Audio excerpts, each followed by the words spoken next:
Hello, good morning everyone. I hope आप लोग बढ़िया तैयारी चल रही होगी आपकी, है ना। देखो बुआ, बहुत ही आसान टॉपिक लाए हैं आज। फिजिक्स से रिलेटेड टॉपिक है और इसलिए लाए हैं क्योंकि आपने लास्ट सेशन रोहित का कर रखा है, जिसमें उसने बताया है आपको, क्या बताया है, जिसमें उसने आपको बताया है time period of a pendulum, है ना। Time period of a pendulum is 2 pi under root L by G effective। वहाँ पे G effective की चर्चा हो चुकी है। सो इसीलिए मैं सोचा कि G effective से रिलेटेड एक आध चीज़ें और हैं जिस पे हम बात कर लें तो ज़्यादा सही रहेगा। Will be fully prepared for our exam. तो चूँकि हम फिज़िक्स थोड़ा ठीक ठाक जानते हैं, फिज़िक्स थोड़ा हम पढ़ा रखे हैं, तो हम सोचे कि आपको शुरू से शुरुआत कर देते हैं। तो देखो, यहाँ एक आदमी है, ये पॉइंट 1 है, ये पॉइंट 2 है। The shortest distance between these 2 point is called displacement. This portion is called displacement, ठीक है। और डिस्टेंस तो बहुत हो सकता है, आप ऐसे जाइए, आप और कौन रास्ता लेके जाइए, ये सब डिस्टेंस कहलाएगा, ठीक है। These are distance. तो डिस्प्लेसमेंट एक वेक्टर क्वांटिटी है, डिस्टेंस एक स्केलर क्वांटिटी है ना। अब बताओ, if a person is here, he goes to a shop, buys some stuff and again comes back. So what is the total displacement? In this case the total displacement is 0। क्यों?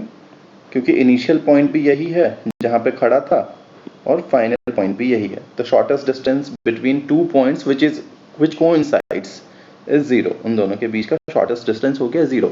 However अगर आप distance की बात करोगे तो अगर मान लो ये 2 किलोमीटर है और ये 3 किलोमीटर है, तो टोटल डिस्टेंस जो आदमी ट्रैवल करेगा वो 2 + 3 किलोमीटर हो जाएगा, है ना, इज इक्वल टू 5 किलोमीटर। इतनी कहानी हो गई। अब देखो, अब एक चीज आता है वेलोसिटी। ये भी एक वेक्टर क्वांटिटी है। वेलोसिटी क्या होता है? चेंज इन पोजीशन, या फिर डिस्प्लेसमेंट कर दो। चेंज इन पोजीशन से अच्छा डिस्प्लेसमेंट बाय टाइम कर दो। Displacement by time. अगर मान लो ये आदमी यहाँ से यहाँ मूव कर रहे हैं, शॉर्टेस्ट डिस्टेंस ले रहे हैं, 4 मीटर है और 2 सेकेंड में मूव कर रहे हैं, इन 2 सेकेंड्स ये मूव कर रहे हैं, तो वेलोसिटी हो जाएगी 4 मीटर बटे 2 सेकेंड, दैट इज 2 मीटर पर सेकेंड। अगर इसी चीज को उन्होंने ऐसे कवर किया है, ये मान लेते हैं 10 मीटर डिस्टेंस ट्रेवल किया है उन्होंने, और टाइम भी ज़्यादा लगे क्योंकि इसमें जाने में 2 सेकंड लग रहा है, तो इसको मान लेते हैं 5 सेकंड लगा, और लेट अस से 4 सेकंड्स लगा, ठीक है। तो जो स्पीड होगा, स्पीड जो हो जाएगा, that will be distance upon time, ठीक है। बहुत बेसिक बात कर रहे हैं, कुछ बहुत तूफानी बात नहीं कर रहे हैं। 10 मीटर बटे 4 सेकंड, सो 2.5 मीटर पर सेकंड। ये एक वेक्टर क्वांटिटी है। v for velocity, v for vector, s for speed, s for scalar, ठीक है। अब आ जाते हैं हम एक्सेलरेशन पे। एक्सेलरेशन कहता है change in velocity by change in time. मतलब अगर किसी आदमी की वेलोसिटी 2 मीटर पर सेकंड यहाँ पे है इनिशियल कंडीशन में, आफ्टर 5 सेकंड्स के बाद उसकी वेलोसिटी 10 मीटर पर सेकंड हो जाती है और लेट अस से 12 मीटर पर सेकंड हो जाती है। तो what will be the acceleration? Acceleration will be v velocity final minus velocity initial by time. Velocity final कितना है? 12 मीटर पर सेकंड। वेलोसिटी इनिशियल कितना है? 2 मीटर पर सेकंड। बाय टाइम कितना है? 5 सेकंड्स, है ना। तो ये देखो, 10 12 माइनस 10, 10/5, यानी पूरा लिख देते हैं बाबू, मीटर पर सेकंड स्क्वायर। यूनिट पे ध्यान देना बुआ, 2 मीटर पर सेकंड स्क्वायर। तो यूनिट ऑफ एक्सेलरेशन 2 मीटर पर सेकंड स्क्वायर, ठीक है। ये भी एक वेक्टर क्वांटिटी है। क्यों वेक्टर क्वांटिटी है? क्योंकि ये वेक्टर क्वांटिटी है, दोनों का सब्ट्रैक्शन भी एक वेक्टर क्वांटिटी होगा, और ये स्केलर क्वांटिटी है, तो this is also a vector quantity, ठीक है। अब काम की बात पे आ रहा हूं मैं।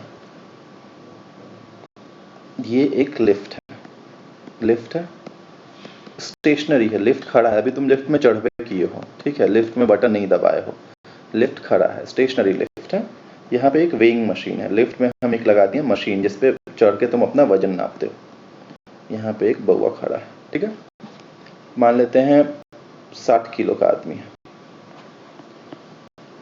सबसे पहले स्टेशनरी लिफ्ट है, वेलोसिटी 0, एक्सेलरेशन 0 अज्यूम कर रहे हैं, स्टेशनरी है, खड़ा है, कोई एक्सेलरेशन नहीं है, ठीक है, वेलोसिटी भी 0, एक्सेलरेशन भी 0। सबसे पहले ये जान लो, जो वेइंग मशीन है, वेइंग मशीन जो है वो नॉर्मल रिएक्शन को मेजर करता है और वही वेट दिखाता है, measures normal reaction. Normal reaction क्या होता है देखते हैं। देखो, ये आदमी है, धरती पे तो होगा ही नहीं, अर्थ है, अर्थ पे क्या लग रहा होगा, एगो फोर्स एकरा पे लग रहा होगा जिसको बोलते हैं m इंटू जी।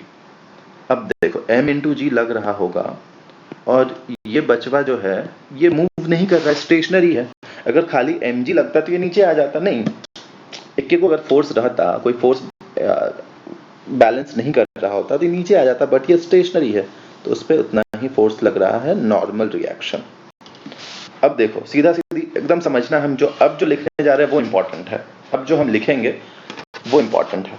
इसको हम मान लेते हैं पॉजिटिव, देख लेना, देखो बताएंगे क्यों माना है इसको।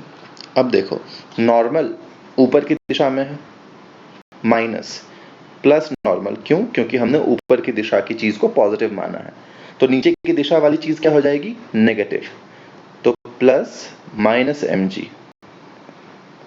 ये समझ रहे हो क्या किया मैंने, नॉर्मल ऊपर की दिशा का फोर्स है उसको पॉजिटिव मान लिया है, mg नीचे की दिशा का फोर्स है उसको नेगेटिव मान लिया। इधर क्या लिख रहे हैं, सारे फोर्स का सम, सारे फोर्स का सम लिख रहा हूँ, इसको is equal to mass into acceleration. Force is equal to mass into acceleration, यही तो होता है। अभी तुम ये भूल जाओ, नहीं तो तुम कहोगे कुछ भी पढ़ाते रहते हो आप इतना।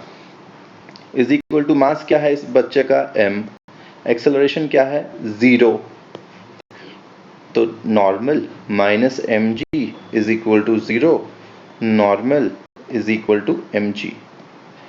सो normal is equal to mg कितना होगा, m है 60, g को 10 मान लो, तो 600 न्यूटन फोर्स वो एक्सपीरियंस करेगा, ठीक है। वेइंग मशीन बता देगा कि आपका फोर्स 600 न्यूटन है। अब देखो अब क्या कह रहा है, रुका बउआ, अब अगला चीज देखना तुम। अब कह रहा है कि ये लिफ्ट है, ये लिफ्ट कांस्टेंट वेलोसिटी से ऊपर मूव कर रहा है, कांस्टेंट वेलोसिटी से। किससे मूव कर रहा है, यूनिफॉर्म वेलोसिटी या कांस्टेंट वेलोसिटी, एक ही बात हुआ। यहाँ पे वेइंग मशीन है, यहाँ पे एगो बच्चा खड़ा है, 60 किलो वजन है उसका, ठीक है। अब हमको एक चीज बताओ, अगर कांस्टेंट वेलोसिटी है तो एक्सेलरेशन क्या होगा, 0। क्यों एक्सेलरेशन 0 होगा, क्योंकि आपने बताया था acceleration change in velocity by time होता है, इसलिए उतना हम बकवास किए पिछले वीडियोस में, पिछले स्लाइड्स में। By time change in velocity कितना है, 0, क्योंकि कांस्टेंट है, तो एक्सेलरेशन क्या हो जाएगा, 0, ठीक है। अब देखो फिर से फोर्स में दिखा रहा हूं, mg नॉर्मल तो लग करेगा, नॉर्मल, ठीक है। फिर से तुमको बता रहे हूं, ऊपर जाती हुई चीज पॉजिटिव, नीचे जाती हुई चीज नेगेटिव। फिर से लिख रहा हूं, force, total force is equal to mass into acceleration. ऊपर जाती हुई फोर्स नॉर्मल प्लस नीचे जाती हुई force minus mg is equal to mass, acceleration कितना, 0। क्यों 0, क्योंकि कांस्टेंट वेलोसिटी से मूव कर रहा है, normal minus mg is equal to 0, normal is equal to mg is equal to 60, अगर 60 किलो वजन है वही रखेंगे हम, थ्रू आउट वही रखेंगे, 600 न्यूटन। मतलब इन दोनों केस में रीडिंग में कोई फर्क नहीं आएगा, चाहे वो स्टेशनरी हो, चाहे यूनिफॉर्म वेलोसिटी से मूव कर रहा हो, यूनिफॉर्म वेलोसिटी से ऊपर मूव कर रहा हो या नीचे मूव कर रहा हो, कोई फर्क नहीं पड़ना है। ये जो हमारा वेइंग मशीन है वो उतना ही रीड करेगा in both the cases, weighing machine will read the same thing. अब देखो बउआ, अब मजा आने वाला है।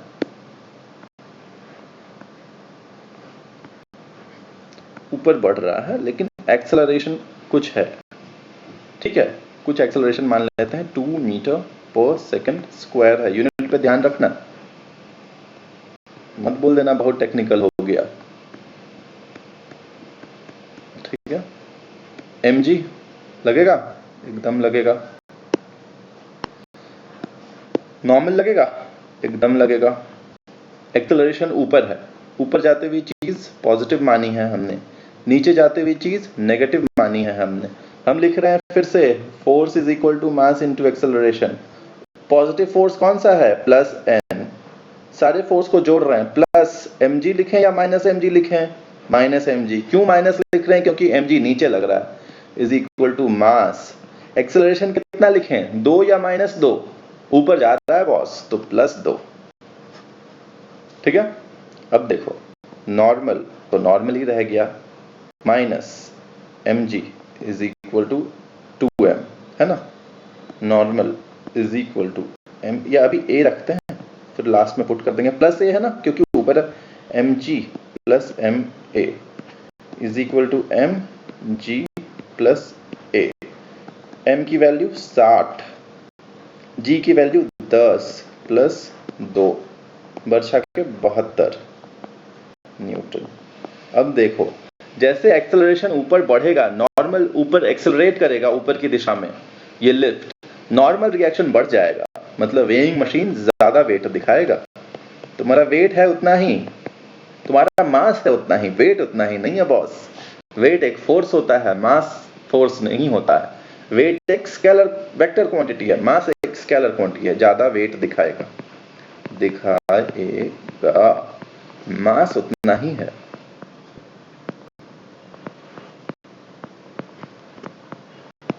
ठीक है। अब देखो भाई, फिर से हम एक और सवाल ले आते हैं।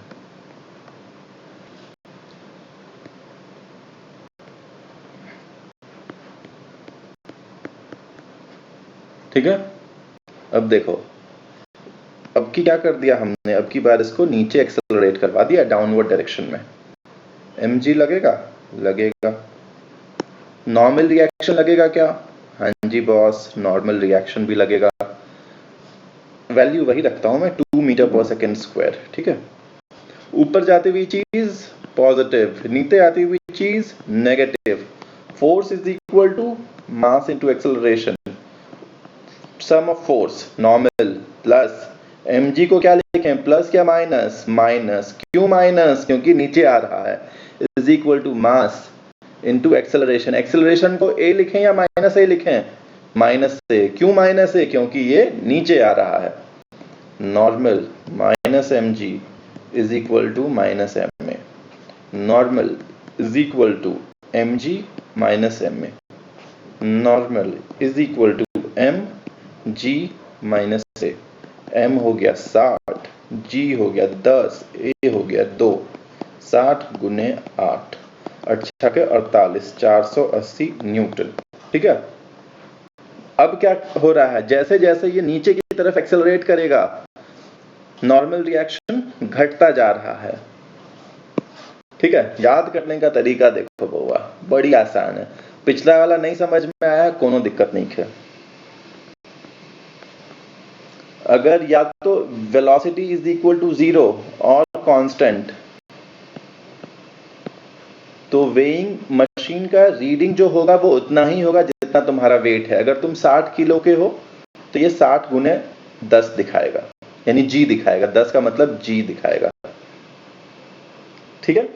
अगर वेलोसिटी 2 मीटर पर सेकेंड भी है तो भी रीडिंग में कोई चेंज नहीं होगा, यही रीडिंग दिखाएगा। अगर एक्सेलरेशन देखो, एक्सेलरेशन ऊपर की दिशा में है, एक्सेलरेट कर रहा है, मतलब लिफ्ट ऊपर जा रहा है, एक्सेलरेट कर रहा है, तो वेइंग मशीन का रीडिंग भी बढ़ जाएगा। देख रहे हो, ये क्या कर रहा था, एक्सेलरेट कर रहा था, वेइंग मशीन का रीडिंग गया बढ़। तो बड़ा आसान तरीका है, एक्सेलरेट ऊपर, वेइंग मशीन का रीडिंग भी ऊपर, एक्सेलरेट नीचे, या इसको डिसेलरेट भी बोलते हैं, बट हम एरो के चक्कर में हम तुमको एक्सेलरेट नीचे, वेइंग मशीन का रीडिंग नीचे, और इसको डिसेलरेट बोलते हैं। ये ध्यान रखना है आपको बस। रोहित भाई ने जैसे आपको बताया, अगर उस तरह से भी आप करना चाहते हो, अब देखो जो रोहित भाई का कॉन्सेप्ट है बड़ा आसान कॉन्सेप्ट है, वो हमने थोड़ा टेक्निकलिटी में घुस के हम आपको बता दिए। रोहित भाई का हिसाब किताब से भी बता देते हैं। यहाँ टाइम है हमारे पास 5 मिनट, ठीक है। रोहित भाई का भी हिसाब किताब हम आपको समझा देते हैं। रोहित भाई ने क्या कहा था आपको अपने वीडियो में कि ये 2 मीटर पर सेकेंड से अगर ऊपर बढ़ रहा है, ठीक है, क्या करो, इसको रोक दो, इसको रोक दीजिए। रोक दीजिएगा, कितना फोर्स लगाइएगा जो रुकेगा, कितना फोर्स लगाइएगा भाई? तो मास इनटू एक्सेलरेशन वाला ही तो फोर्स लगाइएगा, यानी 2m ही तो लगाइएगा इस पे फोर्स नीचे की दिशा में। तो यहाँ भी mg लग रहा है और 2m फोर्स लग रहा है, m इंटू a लग रहा है। और वो जब रुक गया, वो किसके बराबर हो गया? रुक गया, अभी रोक दिया आपने। तो देखिए normal reaction plus force is equal to mass into acceleration plus minus mg plus minus ma is equal to mass into acceleration. क्या लिखोगे बउआ? 0। क्यों? क्योंकि आपने दिया है रोक। तो normal is equal to mg plus ma is equal to mg plus a। इसी को तो उन्होंने g इफेक्टिव का नाम दिया था। ध्यान आ रहा है आपको? इसी को क्या नाम दिया था? g इफेक्टिव का नाम। तो g इफेक्टिव क्या हो गया था? g प्लस a, ठीक है। हम आपको सिर्फ ये कह रहे हैं, अगर ऊपर जाएगा तो वेइंग मशीन का रीडिंग भी ऊपर जाएगा, अगर नीचे डिसेलरेट कर रहा है या एक्सेलरेशन नीचे दिशा में है तो वेइंग मशीन का रीडिंग भी नीचे होगा। हम आपको सिर्फ इतना याद करने के लिए कह रहे हैं। अगर आपको ये कॉन्सेप्ट भी समझ में आ गया, बहुत बढ़िया। अगर नहीं आया, ये वाला भी समझ में आ गया तो भी बहुत बढ़िया। एक और उनका जो क्लास हुआ था वो भी हम आपको समझा देते हैं, वो वाला एग्जाम्पल भी हम आपको बता देते हैं। नीचे की दिशा में आ रहा है, नीचे की दिशा में जा रहा है तो आपको फोर्स कहाँ लगाना पड़ेगा? ऊपर, एक्सेलरेशन। कितना से? m इंटू a से। अब ये गया रुक, अब ये गया है रुक गया है।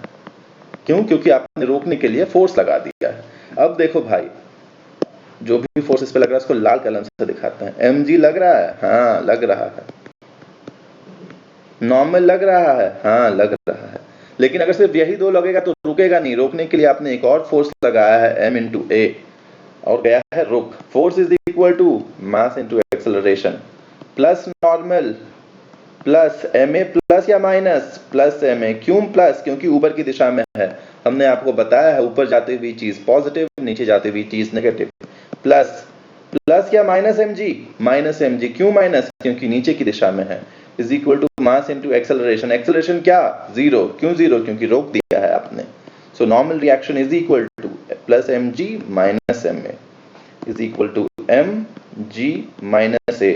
इसी को रोहित भाई ने g इफेक्टिव का नाम दिया था अपने लेक्चर में, ठीक है। समझ गए? तो हम आपको सिर्फ इतना, अगर जो नहीं समझे हैं वो ये समझ जाएं, हमारा काम आसान हो जाएगा, आपको परीक्षा के लिए आसानी होगी। बस हम इसको आपको समझाना चाह रहे थे। आई होप आपको मजा आया होगा। नहीं मजा आया तो कुछ नहीं कर सकते हैं, परीक्षा में आ रहा है इसलिए हम सोचे आपको बता दें। जो थोड़ा सा भी दिमाग लगेंगे, देखो वो ऐसा होता था कि जब 11th में हम भी थे तो हमको भी ये सब नहीं बुझाता था, लेकिन जैसे जैसे बड़े होते गए ना तो लगता गया कि सब बच्चा है, कुछ नहीं है इसमें, बच्चा वाला चीज है ये सब। तो विद पैसेज ऑफ टाइम आपका दिमाग भी बढ़ता है, तो दिमाग को इस्तेमाल करिएगा तभी बढ़ेगा, नहीं करिएगा तो नहीं बढ़ेगा। तो इस्तेमाल करिए, कोशिश करिए समझने का।